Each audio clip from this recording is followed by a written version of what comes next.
29 surgeries, 29 pints of blood. I died twice. This is my story. On August 5th, 1990, it was a beautiful sunny day. I was out with my friend Jim and my girlfriend Melody to go rock climbing.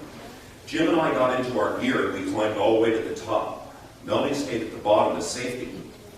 Jim and I got up there and I decided I would go first. I came down about 15 feet and I looked down and I could see Melody below. 85 feet below me, the adrenaline was really pumping. I turned back to the mountain to start rappelling down, and then all of a sudden, my rope let go. Wham! I hit the bottom with such a force, I died instantly. My girlfriend Melody picked me up in her arms and started pushing on my chest, screaming at me, "Breathe! Mickey, breathe!" I'm sure it was the screaming. I hated when she screamed at me.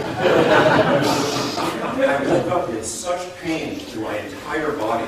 Next thing I know, I'm being lifted into a basket going up to a helicopter. The next thing I know, I'm in a brightly lit room, people moving around me, prodding me, poking me, hurting me. I went into a surgery with 4 teams of surgeons for 12 hours trying to save my life. When it was over, the head surgeon came out and spoke to my family. He said, "I'm sorry, he has so many internal injuries in his body that he's not going to make it. You need to make arrangements." My family was devastated by the news. They knew if there was any way to survive, I would. I would never give up. I'm very stubborn. I was fighting for my life.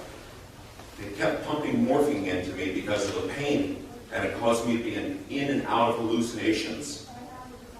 They told my family, although I was still alive, they wanted to go ahead and continue with the surgeries. So they started doing more surgeries, but they said, it's going to get worse before it gets better.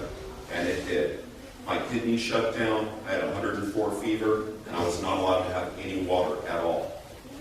2 months later, I finally stabilized. They lowered the morphine that they were giving me. It was the first time I knew what was happening to me.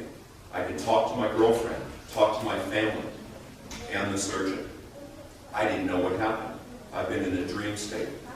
They told me, although I had survived under all odds, that I would be paralyzed from the waist down. I would be confined to this wheelchair for the rest of my life. I was furious. This chair? How am I supposed to get into my house? It has stairs. How am I supposed to take care of my family? My job, I'm a plumbing contractor. How am I supposed to do this?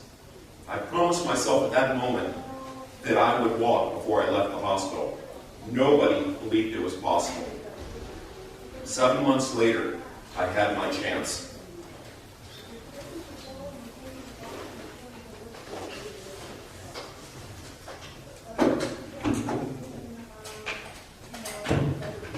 I stood there in the parallel bars, waiting. 7 months I was waiting for this moment. And when I went to move my leg, I tried as hard as I could, and nothing would happen. I tried the other one, and nothing. I told my therapist, I'm trying to tell them to walk, but they won't. He goes, don't talk, walk. I took every bit of anger and frustration I had in my body, and I just forced it, and I finally got my foot to start moving, and then my other foot, and I kept moving. My goal was just to make it to the other side, just get to the other side of the parallel bars. I was sweating so hard in excruciating pain, but it didn't matter. I made it, back and forth 2 times across the parallel bars. Happiest moment of my life. I was so proud of myself. At the same time, I was so scared. It was so much harder than I ever anticipated it being. I had committed to learning how to walk, take care of my family and everything. It is the most difficult thing I've ever done. When you see it in the movies, most people recover in about an hour.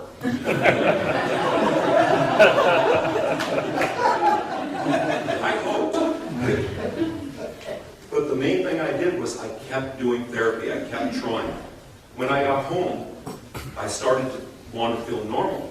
So I offered to do the dishes, the laundry. I don't know what I was thinking. I asked my girlfriend, Melody, could you please reach that cup for me?